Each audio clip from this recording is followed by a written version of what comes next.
দাড়ি ছোট করে রাখে, এ ব্যাপারে তাকে নিষেধ করলে সে হেসে হেসে বলে এতে কোনো সমস্যা নেই। এ ব্যাপারে শরীয়তের হুকুম কি? এই ব্যক্তি এখানে উপস্থিত আছে, দয়া করে কিছু বলে শাসন করে দেন। আসামি হাজির। ভাইরা আমার, দাড়ি লম্বা করা এটা নবী সাল্লাল্লাহু আলাইহি ওয়াসাল্লামের নির্দেশ। তিনি বলেছেন আফুল্লুহা আরফুল্লুহা, তোমরা দাড়িকে ছেড়ে দাও। দাড়িকে ছেড়ে দিতে বলেছেন, লম্বা করতে বলেছেন। সাহাবীদের মধ্যে এক মুষ্টির পরে, বুখারীর হাদিসে এক মুষ্টির পরে অতিরিক্ত অংশ কাটার বিষয়টা সাব্যস্ত আছে। এর আগে এক মুষ্টির আগে সাহাবীদের কারোর কাছ থেকে, নবী সাল্লাল্লাহু আলাইহি ওয়াসাল্লাম থেকে কোনো হাদিসে দাড়ি কাটা ছাটার কোনো প্রমাণ নাই। এই জন্য সারা বিশ্বের প্রায় সব উলামায়ে ইকরাম একমত যে দাড়ি লম্বা করা ওয়াজিব। কিছু ইখতিলাফ আছে, আরবের কিছু আলেমদের ভিন্ন মত আছে। বেশিরভাগ আলেমদের মতে হলো দাড়ি লম্বা করা কি ওয়াজিব। ইজিপশিয়ান কিছু আলেমদের ভিন্ন মত আছে, আরো কিছু আলেমদের ভিন্ন মত আছে। বাকি মেজরিটি আলেমদের মত হলো ওয়াজিব। আমরা বলি দাড়ি রাখা সুন্নত, সেটা সুন্নত এই অর্থে নবীজিও দাড়ি রেখেছেন, সেই হিসাবে সুন্নত। কিন্তু তিনি নির্দেশ করলে সেটা কি হয়ে যায়? সেটা আমভাবে ওয়াজিব হয়ে যায়, সেই হিসাবে দাড়ি রাখা ওয়াজিব। অতএব ভাই, যদি কেউ মনে করে দাড়ি না রাখলে সমস্যা নাই, তার কাছে সমস্যার ডেফিনিশনটা কি, সংজ্ঞাটা কি? কেউ তো বলতে পারে নামাজ না পড়লেও সমস্যা নাই, কিন্তু একজন মুসলমান মনে করবে আল্লাহর নবীর ওয়াজিব তরক করলে সমস্যা আছে না নাই? আছে। কিয়ামতের ময়দানে তার জন্য জবাবদিহি করতে হবে কি হবে না? হবে। তবে আমাদের ভাই কেউ হয়তো খোঁচা খোঁচা দাঁড়িয়ে রাখা শুরু করেছেন, আমরা তাকে অ্যাপ্রিসিয়েট করব, আমরা তাকে দূরে সরাবো না। আলহামদুলিল্লাহ ভাই শুরুটা করে দিয়েছেন, ইনশাআল্লাহ আল্লাহ এটাতে বরকত দিবেন। আমরা তাকে এটাকে লম্বা করার জন্য নসিহা করব। তবে সেই সাথে এটাও আমাদের মাথায় রাখতে হবে, দাড়ির চাইতে অনেক ইম্পর্টেন্ট নির্দেশ আছে আল্লাহর, যেগুলো আমরা অহরহ লঙ্ঘন করি। আছে না নেই? এটা শুনে আবার বেদাড়িয়াল একটু খুশি হয়ে গেছে, যাক আমাদের পক্ষে একটু আসলো। ভাইরা আমার, দাড়ি রাখা ওয়াজিব, সেটা নিয়ে কোনো আলাপ নাই, সেটা নিয়ে কোনো ছাড় নাই। কিন্তু পাশাপাশি আমাদের এটাও মাথায় রাখতে হবে যে আল্লাহর অন্যান্য ফরজ বিধানগুলো মানতে হবে। অনেকে লম্বা দাঁড়িয়ে আছে, মুখ খারাপ করে, আছে না নাই? বাংলা একটা প্রবাদ আছে, হাজী সাহেবের মুখ খারাপ। কি বলে? হাজী সাহেবের মুখ খারাপ। এই লম্বা দাড়ি নিয়ে মুখ খারাপ করে কি করে না? এই লম্বা দাড়ি নিয়ে দোকানদার দেশি মশারি আর ইন্ডিয়ান মশারি মিশিয়ে দেশি মশারি তেলগুলো বিক্রি করে কি করে না? তাহলে দাড়ি আছে, তিনি ওয়াজিব আমল করেছেন, সবও পাবেন। কিন্তু যেই কাজটা করছেন ওইটা দাড়ি রেখে যে সব পাচ্ছেন তার চেয়ে অনেক বেশি ক্ষতি তিনি করছেন ওই কাজটা করে। ঠিক না ঠিক? এই জন্য আমাদের পরিপূর্ণভাবে দ্বীনে প্রবেশ করতে হবে। আল্লাহ আমাদেরকে তৌফিক দান করুন। কিন্তু সেই সাথে দাড়িও লম্বা করার চেষ্টা করতে হবে। কিন্তু কোনো ভাই করছেন না, আমরা বেশিরভাগ মানুষ অন্যকে নিয়ে পড়ে থাকি। একটা বড় মুসিবত হলো বাংলাদেশের মানুষের, আমরা অন্যের চরকায় তেল একটু, আমাকে আল্লাহ দাড়ি রাখার তৌফিক দিয়েছে আলহামদুলিল্লাহ। আমি এখন চিন্তা করবো আমার আখলাকটা ঠিক হয়েছে কিনা, আমি বউরে বাসায় গালি দিই কিনা, আমি কর্মচারীদের সাথে চালের মতো ব্যবহার করি কিনা, আমি মানুষের হক মারি কিনা, আমি দেখবো আমার বাকি আর কোথায় ল্যাকিংস আছে সেটা আমি দূর করব। আমি দাঁড়িয়ে আছে, এই জন্য যার দাড়ি নেই তারে খোঁচা মারি করি আমি, এটা তো কোনো মুসলমানের কাজ হতে। আমি চাইবো আমার ভাইয়ের দাড়ি লম্বা হোক, কিন্তু সেই সাথে আমি চাইবো আমার আরো যে দুর্বলতা আছে সেগুলো যেন দূর হয়। আল্লাহ আমাদেরকে আমলের তৌফিক দান করুন। মেসেঞ্জার গ্রুপ চ্যাটিং এ SMS এর মাধ্যমে ইজাব কবুল হয়েছে। দুজন সাক্ষীও ছিল মেসেঞ্জারে, কোনো মোহর উল্লেখ করা হয়নি। এখন বিবাহ হয়েছে কিনা? মেয়ের বয়স 13 বছর।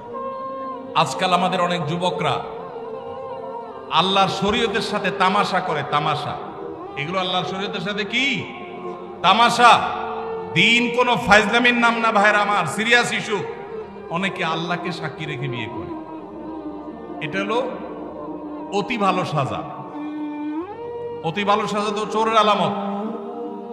এত মানুষ থাকতে, আল্লাহর বান্দা থাকতে আপনি আল্লাহরে কেন সাক্ষী বানাচ্ছেন? এই বিয়েগুলো বিশুদ্ধ নয়, এগুলো বিশুদ্ধ নয়, এগুলো জেনা হবে। বিবাহের জন্য দুজন সাক্ষীর উপস্থিতি, ইজাব কবুল থাকতে হবে।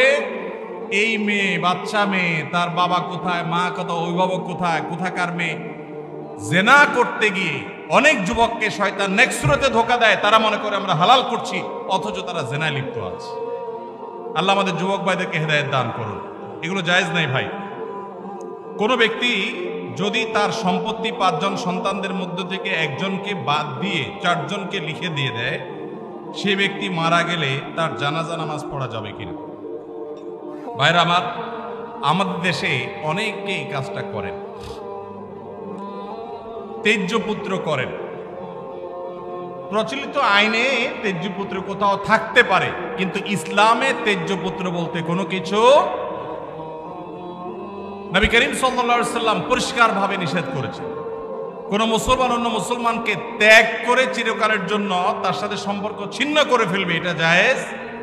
লা ইয়াহিল্লু লিমুসলিমিন আন ইয়াহজুরা আখাহু ফাওকা 3 লায়াল। 3 দিনের বেশি কোনো মুসলমানের সাথে অভিমান করে সম্পর্ক ছিন্ন করা জায়েজ আছে? নেই। এখন সন্তান খারাপ, যত খারাপ হোক, আপনি সন্তানকে তথাকথিত তেজ্যপুত্র করলেন, করে কোনো সম্পদ দিলেন না, বঞ্চিত করলেন, আল্লাহর কাঠগড়ার আসামি হবেন। আপনার ঘরে জন্মগ্রহণ করেছে, অতএব আল্লাহর কোরআনের মিরাসের আয়াতের নির্দেশের আলোকে এটা তার প্রাপ্য হক হয়ে গেছে। হ্যাঁ, সে যদি মুরতাদ হয়ে যায়, ইসলাম থেকে খারিজ হয়ে যায়, তাহলে সেটা মানে আমিনাল ইরফ, বা সে পরিত্যক্ত সম্পদ থেকে বঞ্চিত হবে। কিন্তু মুসলমান আছে, আপনার কথা শুনে না, আপনার খায় খেদমত করে নাই, আপনি সে অজুহাতে তাকে কিছু দিলেন না, বাকি সন্তানদেরকে দিয়ে দিলেন, আল্লাহর কাঠগড়ায় আসামি হতে হবে, জায়েজ হবে না। এখন এইটা যদি কোনো লোক করে, জীবদ্দশা দিতে চায়, তাহলে সমান হারে দিতে হবে। এক সাহাবী নবীজিকে এসে বলছেন, ইয়া রাসূলুল্লাহ, আমার সন্তানকে অমুক ছেলেকে আমি এটা দিয়েছি। নবী সাল্লাল্লাহু আলাইহি ওয়াসাল্লাম বলেছেন, বাকি সবাইকে দিয়েছো? বলেন না, দেই নাই। তখন নবী সাল্লাল্লাহু আলাইহি ওয়াসাল্লাম বলেছেন, ইত্তাকুল্লাহ ওয়া আদিলু বাইনা আওলাদিকুম, আল্লাহকে ভয় করো আর সন্তানদের মধ্যে সমতা বজায় রাখো। এই জন্য ভাইরা, এই জুলুম করা যাবে না। ইসলাম আমাদেরকে সাম্য এবং ইনসাফ শিখিয়েছে, সেটা আমাদের সব ক্ষেত্রে করতে হবে। এমনকি শত্রু হলে তার সাথেও আমাকে ইনসাফ করতে হবে। আমাদের কষ্ট হয়, আমার সাথে কারো শত্রুতা আছে, সে আমার সাথে শত্রুতা করে, কিন্তু তার বেলায় কোনো সাক্ষ্য দেওয়ার প্রশ্ন আসলে আমি সত্য সাক্ষ্য দিলে তার পক্ষে যায়, আমাদের দিতে মন চায় না। কিন্তু এই দেওয়াটাই হলো ঈমানের দাবি। আল্লাহ বলেছেন, ওয়ালা ইয়াজরিমান্নাকুম শানাআনু কওমিন আলা আল্লা তা'দিলু ই'দিলু হুয়া আকরাবু লিত-তাকওয়া। কারোর সাথে শত্রুতা আছে দেখে আপনি ইনসাফ করবেন না, এটা জায়েজ আছে? এজন্য বাবাজিরা সাবধান, সন্তান সন্ততিদের মধ্যে কোনো প্রকার হেরফের করবেন না, এটা জায়েজ নাই। সেই সন্তান যদি খারাপ হয়, সে আল্লাহর কাছে দায়ী হবে, ভিন্ন কথা। তো আপনি তাকে সম্পদ থেকে বঞ্চিত করতে, হ্যাঁ, যেটা আপনি করতে পারেন, একটা সন্তান নেককার, মাদ্রাসায় পড়ে, দিনদার, ওকে একটু সম্পদ বাড়াই দিলেন তার দিনদারিতার কারণে, সেটা জায়েজ আছে। কিন্তু একজনকে টোটাল বঞ্চিত করলেন, আরেকজনের নামে সব লিখে দিলেন, এটা কিন্তু জায়েজ হবে। এখন কোন মুরব্বী যদি এই কাজ করেন, তিনি মারা গেলে তার জানাজা পড়া যাবে না, এমন কোনো কথা নেই। তার জানাজা পড়বেন, কিন্তু তিনি আল্লাহর কাছে দায়ী থাকবেন। সন্তানদের কর্তব্য হলো, বাবা যাকে বঞ্চিত করছে আমাদের ভাগ থেকে তাকে দিয়ে আমরা ব্যালেন্স করে ফেলবো, তাহলে আশা করা যায় আল্লাহ তাআলা বাবাকে হয়তো মাফ করবেন।